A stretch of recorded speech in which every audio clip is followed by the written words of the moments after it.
A forbidden affair spirals into deadly obsession when a son falls for his father's wife, setting the stage for a chilling betrayal. In the quiet town of Elmsworth, no secret stays buried for long. At the heart of this story was Tom Harrington, a man whose life seemed to radiate success. At 57, he had turned a modest family construction business into a regional empire. His name was synonymous with power and respect in Elmsworth, and his towering figure, broad shoulders, and calm demeanor made him seem untouchable. He was a symbol of stability in a town that cherished its traditions. Yet behind the walls of the Harrington home, everything was far from perfect. Deborah Harrington, Tom's second wife, was 42 and stunningly beautiful, with sharp features that made her the envy of the town. To the outside world, she was elegant, composed, and the perfect partner to Tom. But inside, Deborah felt trapped. The wide age gap between her and Tom only highlighted how out of place she felt in her own life. She wasn't just a wife, she had become an accessory, another trophy for Tom's perfect life. The weight of it suffocated her. There was something about Deborah, an energy, a restlessness that she couldn't shake. It was like a fire that had been smothered but was still smoldering beneath the surface. She craved something more, something dangerous. Then there was Luke Harrington, Tom's 23-year-old son from his first marriage. Luke had never truly recovered from his mother's death. He had dropped out of college, returned to live in the family mansion, and spent his days aimlessly drifting through life. His grief, unresolved and raw, left him feeling isolated in a house that felt more like a gilded prison. Tension was brewing, but no one knew how close things were to breaking. It began with small, seemingly innocent moments. A lingering glance between Luke and Deborah at dinner, a soft, accidental brush of their hands in the hallway. The town of Elmsworth had no idea what was coming, but within the Harrington household, these moments were electric, charged with a danger that neither Luke nor Deborah wanted to acknowledge, but couldn't resist. Luke, desperate for connection and lost in his grief, found himself drawn to Deborah in ways he didn't understand. She wasn't just his father's wife anymore. She was something forbidden, something that called to him in the quietest hours of the night. He tried to push the feelings away, but they gnawed at him, pulling him closer to a line he knew he shouldn't cross. Deborah, too, felt the pull. Luke's quiet intensity, his vulnerability, reminded her of the things she had been missing. The thrill of secrecy, the danger of what could happen. It was intoxicating. She told herself it was harmless, that it was just a passing fascination. But as the days turned into weeks, the attraction grew stronger, more undeniable. One evening, as Tom left for a business trip, the tension reached a breaking point. Luke and Deborah found themselves alone, the silence between them heavy, thick with unspoken desires. They exchanged a look, one that spoke volumes without a single word. It was the kind of look that couldn't be taken back, the kind that set fire to everything in its path. Luke's heart raced. He wasn't sure what would happen next, but he knew there was no going back. And Deborah, standing there in the dim light of the hallway, felt the same. Something had changed. Something dangerous had begun. And now they both stood at the edge of a precipice, knowing that one step forward would send them tumbling into a secret they could never escape. The days following that silent, electric moment between Luke and Deborah were filled with a growing tension that neither of them could ignore. What had started as subtle glances and brief touches now felt like an unspoken promise, one they both knew they shouldn't fulfill, but were too far gone to stop. Tom Harrington remained blissfully unaware, too consumed with his work and the constant travel that kept him away from home. He had no reason to suspect anything was wrong. Deborah was the perfect wife, or so it seemed, and Luke, though distant, was his son, the boy he was trying so hard to bring back to normalcy after his mother's death. But Tom couldn't see the cracks forming right under his nose. Luke's obsession with Deborah began to deepen. He started finding excuses to be around her more often, lingering in the kitchen when she cooked, offering to help her with errands, anything to be near her. Every stolen glance, every accidental brush of her hand felt like a secret only they shared, and that secrecy became addictive. Deborah, despite the danger, found herself drawn to Luke in a way that scared her. She told herself she was only being kind to him. After all, he was grieving, lost, and she was only trying to fill the void left by his mother's death. But deep down, she knew it was more than that. Luke was young, full of raw emotion, and his attention made her feel alive in a way she hadn't felt in years. One late afternoon, when the house was empty, Luke and Deborah found themselves alone once more. The autumn sun cast long shadows through the windows, and the quiet of the house felt suffocating. Deborah was in the living room, lost in thought, when Luke entered. He hesitated in the doorway, his eyes filled with a mix of fear and longing. "I've been thinking." Luke's voice broke the silence, startling Deborah from her thoughts. "About us. About this." Her heart quickened, but she forced herself to remain calm. "Luke, we can't keep doing this. It's not right." "I know it's wrong," he admitted, stepping closer, his voice low and trembling with emotion. "But I can't help how I feel. Don't," Deborah interrupted, her voice barely above a whisper, her eyes avoiding his. "Please don't say it." But Luke didn't stop. "I can't stop thinking about you, Deborah. I know you feel it too. You can't just pretend like nothing's happening." Deborah finally looked up at him, her resolve weakening under the weight of his words. The truth was, she did feel it. An undeniable pull, a fire that had been smoldering for weeks. But she also knew the danger of it. This wasn't just some harmless flirtation. This was her husband's son. This was something that could destroy everything. "Luke," she whispered, her voice trembling, "we have to stop." But the way Luke looked at her, his eyes filled with such raw, desperate intensity, made her realize it was already too late. He was in too deep, and the truth was, so was she. Before she could think, before she could talk herself out of it, Luke was standing in front of her, his hand gently touching her arm. The air between them crackled with tension, and for a long moment, neither of them moved. The world outside the house seemed to vanish, leaving just the two of them standing on the edge of something dangerous, something inevitable. Then, without warning, Luke leaned in, his lips inches from hers, his breath warm against her skin. Deborah's heart pounded in her chest, her mind screaming at her to pull away, but her body betrayed her. She didn't move, and in that brief moment of hesitation, the boundary between them shattered. Luke kissed her. It was a kiss filled with all the emotion he had been holding back for weeks, passion, longing, and a deep, almost painful need. Deborah, against all her better judgment, kissed him back. It was reckless, it was wrong, but it was also thrilling in a way that nothing in her life had ever been.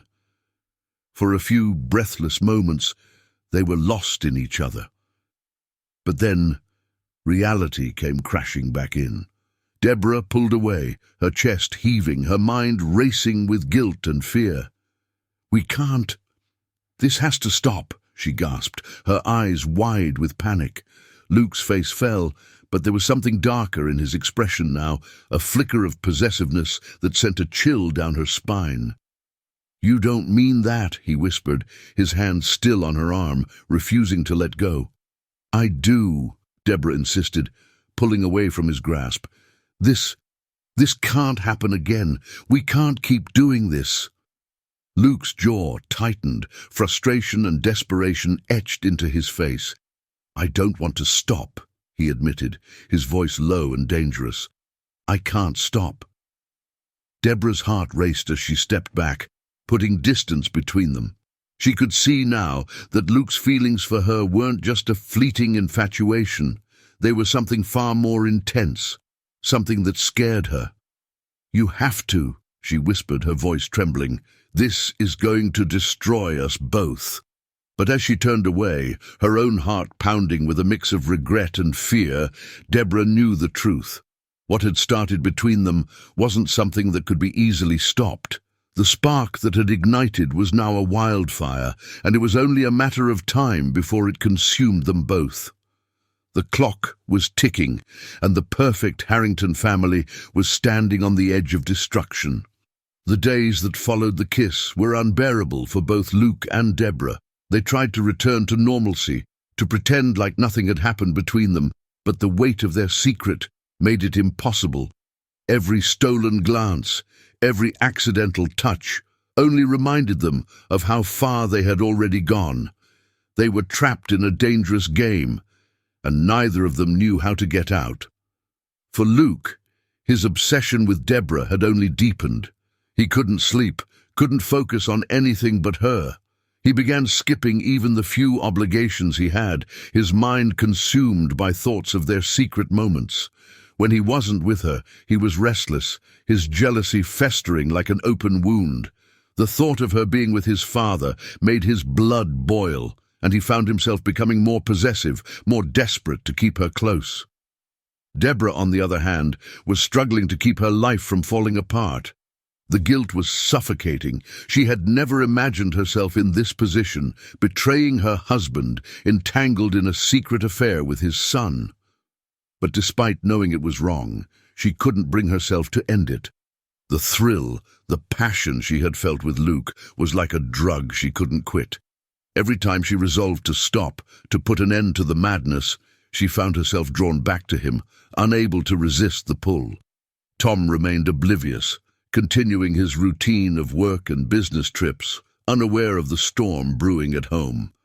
His trust in both Deborah and Luke blinded him to the signs, the tension between them, the way Luke seemed more present when Tom was away, and Deborah's growing distance. Tom believed that their family was healing, that things were finally starting to settle, but in reality, everything was unraveling. One evening, Tom announced that he would be going away for a few days on business. The moment the words left his mouth, Deborah felt a knot of dread in her stomach. She knew what would happen with him gone, and she didn't know if she had the strength to stop it this time. Luke's presence, his intensity, had become impossible to ignore. The night after Tom left, the house was eerily quiet. Deborah sat in the living room, the weight of the silence pressing down on her. She tried to distract herself with a glass of wine, the television playing in the background, but her mind kept wandering back to Luke. She knew he was upstairs, pacing in his room, waiting, just like her. Suddenly, there was a soft knock on the door. Her heart raced as she stood, knowing instinctively who it was. Luke entered the room, his eyes dark and filled with that familiar intensity. For a moment, neither of them spoke. The silence between them was suffocating, charged with all the things they weren't saying. Deborah felt her pulse quicken, the familiar sense of danger creeping into her mind. "We need to talk," Luke finally said, his voice low and strained. Deborah nodded, her throat tightening.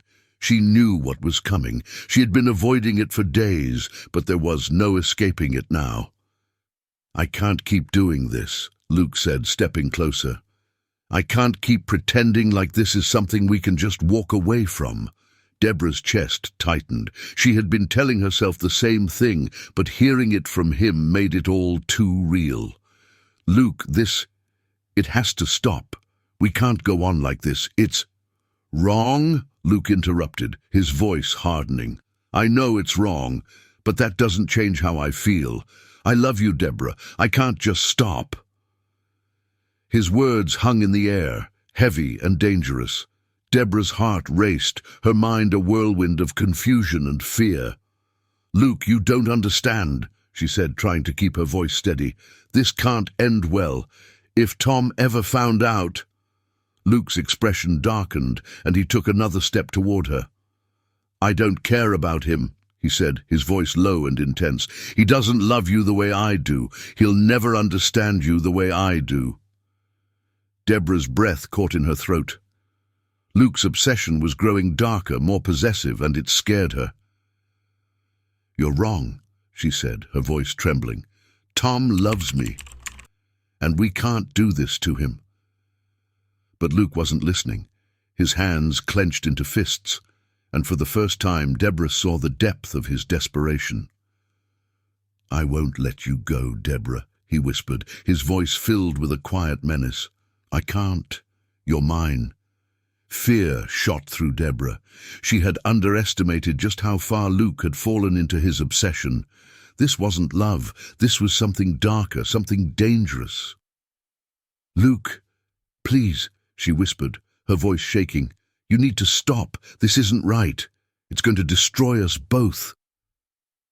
Luke's eyes blazed with emotion, and for a moment Deborah thought he might lose control. But then, without warning, he turned and stormed out of the room, leaving her standing there, shaken and terrified. She knew now that this wasn't just a passing affair. Luke's feelings for her had spiraled into something far more dangerous. The house felt colder after he left, the shadows longer and darker. Deborah's heart pounded in her chest as she sank into a chair, her hands trembling. She had no idea how to fix this, no idea how to stop the disaster that was coming. But one thing was clear. Whatever was about to happen, it would shatter their lives beyond repair. Outside, the wind howled through the trees, as if echoing the storm that was building inside the Harrington household. And in the darkness, Deborah knew that they were both teetering on the edge of something catastrophic. The following evening, the storm finally broke. Deborah sat in the living room, staring blankly at the flickering television, her heart heavy with dread. Tom would be home the next morning, and she knew there was no escaping the confrontation that awaited her. Luke's obsession had spiraled beyond control, and now she feared what he might do if things didn't go his way. The house was eerily quiet until she heard the sound of footsteps. She tensed, knowing it was Luke. He appeared in the doorway, his eyes wild with a dangerous mix of desperation and anger. "We can't hide any more, Deborah," he said, his voice trembling. "It's time to tell him." Deborah's heart raced. "No, Luke," she whispered, shaking her head. "You don't understand. If Tom finds out, it will destroy everything. We can't do this." But Luke wasn't listening. His hands were clenched into fists, his breathing ragged. "I don't care," he said, stepping closer. "He doesn't deserve you. You belong to me." Fear shot through Deborah as Luke's intensity became unbearable. She stood up, backing away. "Please, Luke, stop this. You're scaring me." But Luke's face twisted with frustration. In a sudden, violent outburst, he grabbed her by the wrist, pulling her close. "I won't lose you, Deborah, not to him." Deborah struggled, panic overtaking her. She broke free from his grip and ran toward the door, but before she could reach it, Luke lunged, slamming her against the wall. The impact knocked the breath out of her, and she collapsed to the floor, gasping for air. As she lay there, helpless, Luke hovered over her, his eyes filled with madness. But before he could strike again, the front door swung open and Tom appeared, his face a mask of shock and horror. "Luke!" Tom shouted, rushing toward them. Luke froze, his face contorting with confusion and pain. "Dad, I love her." Tom's disbelief was palpable. "What have you done?" he whispered, staring at the wreckage before him. In the end, it was over in seconds. Tom subdued Luke, calling the police, who arrived within minutes. As the sirens wailed outside, Deborah lay on the floor, broken, knowing their lives would never be the same. Luke was arrested, and the Harrington family's perfect facade shattered forever.